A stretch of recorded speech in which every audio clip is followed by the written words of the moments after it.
Okay, so today I'm going to share something that I feel that I should share more, because you see the idea of pay pond fishing to many people is more like buy prawn, hook, throw, then park and wait. So many people will say things like, oh, I only do lure, I don't go for pay pond, I only fish wild and all these things. I mean, everyone has their opinions. So basically why today I'm sharing this, because I also do pay pond, I also do luring in the wild. The reason why I like pay pond fishing and started pay pond fishing, actually pay pond fishing is the one that started me fishing lah. So I think like many people, if you want to learn fishing, right, you should start from the pay pond, because it's easier to catch a fish in the pay pond than catch a fish in the wild. And also to catch a fish in the pay pond, right, it's more relaxed lah. It's more relaxed. It's a total different kind of fishing. And if you want to go to the wild, it's a total different kind of fishing. But you see, a lot of people say that pay pond, cast, park, and then wait. But actually, it's not the point.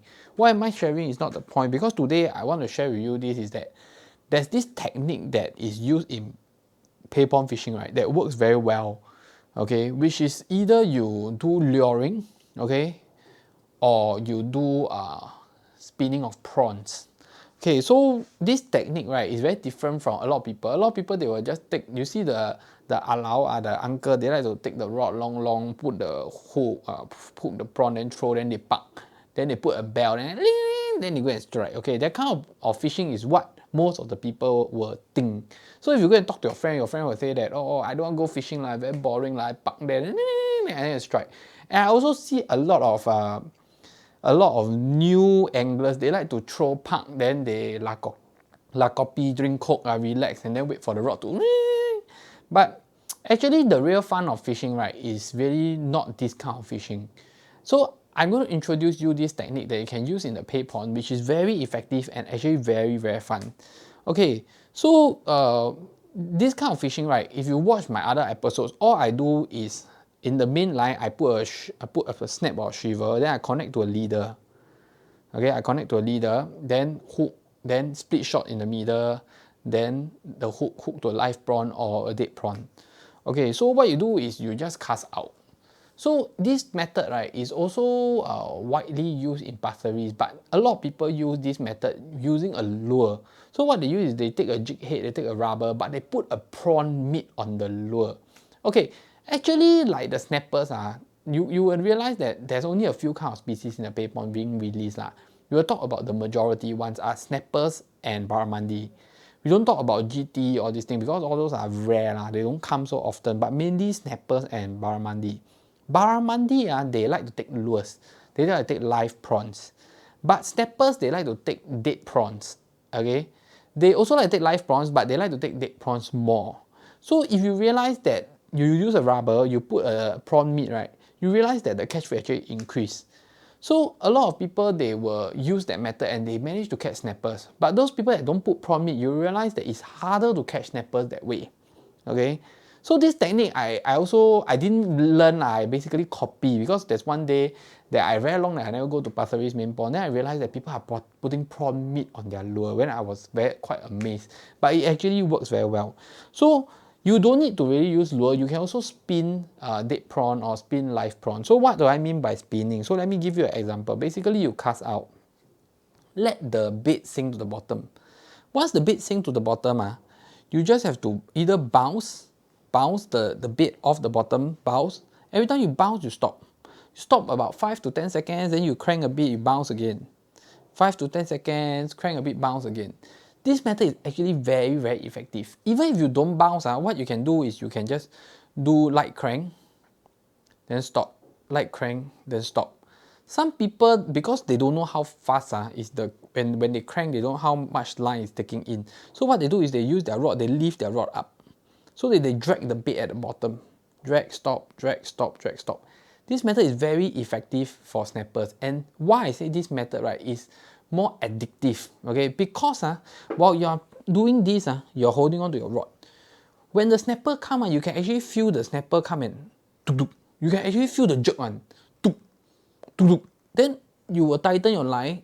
Sometimes some people they use smaller hooks. They scared the fish run away because the hookup not good. They will wait for the hook to go in deeper. Then they will see the fish swim. Then they will tighten the line. Then you know, it's a luring kind of feeling. Luring also something like that because you are cranking. So while you're cranking, suddenly the fish take a then you pull. But this spin prawn, the interesting thing is you really feel the bite one. You really feel the tung. But luring, sometimes that we go and lure for pickup bass, you realize when we are spinning, we don't really, pickup bass, their bite is not strong. It's not like tung. They are just like, suddenly they pull, or suddenly you feel like there's a resistance. But for snappers and kim and grouper, you feel the boom. You really feel the boom, the tung. Wow, the feeling is very, very addictive.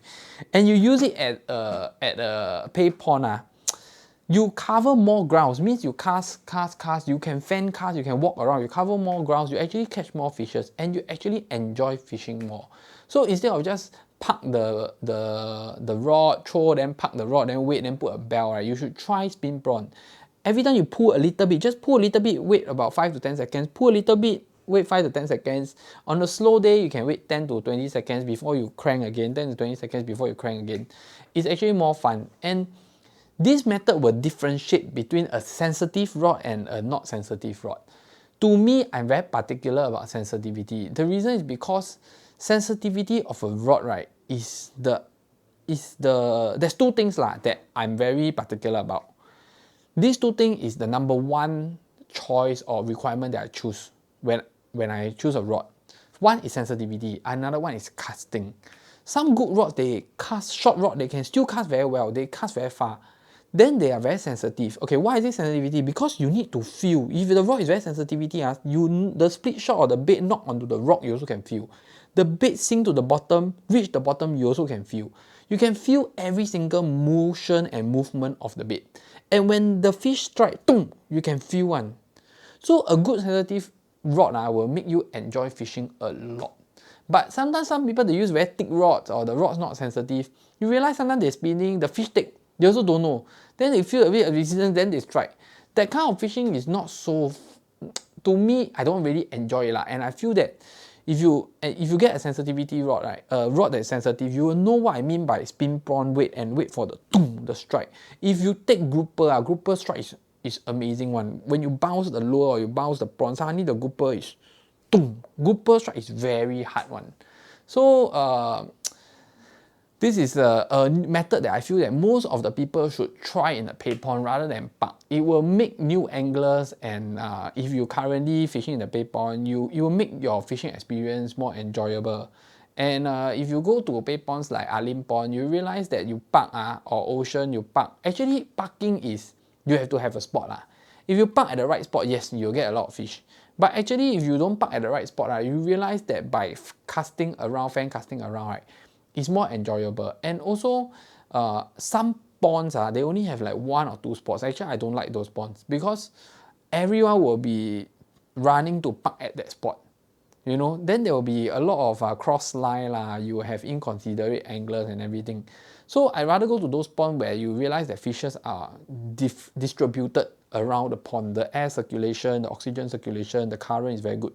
So you have fish here, here, here, here, here. So you can start fan casting and then cranking. Actually, you realize that at Pasir Ris Park, the main pond, this method is actually very effective and very fun. Ocean, there is a stretch where you need to cast . And if there is barramundi, you realize that on the left side near the pump is also very good.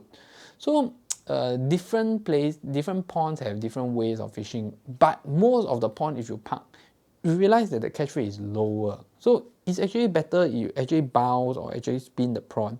It's actually a lot more fun. So you want to know whether the rod is sensitive or not. Basically, you have to try it out .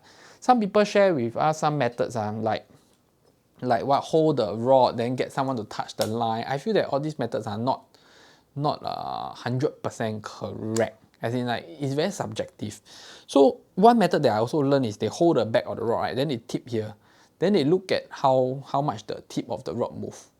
But I think this is also very subjective . To be frank, I use a lot of trying. So you realize that sometimes I buy a rod or I buy a reel, then I use a while, I'll sell it away because it's not up to my expectation or I don't really like it. Yeah, but basically the more whippy rods, they are not that sensitive. So I will go for those a bit of the fast or moderate fast. I won't go for low, like trout rod, that kind of pattern. If you go to pond, you won't enjoy it so much because trout rod, the regular action, the rod bend too much to the bottom, you realize that it's not sensitive enough. You enjoy the fight, but it's not sensitive enough. So that's it for this series of Red Tackle TV. If you like our channel, hit the subscribe button, watch our rest of our videos, and enjoy circuit breaker. Do not go fishing, stay at home, and then we hope the virus go away. Thank you very much. Bye bye.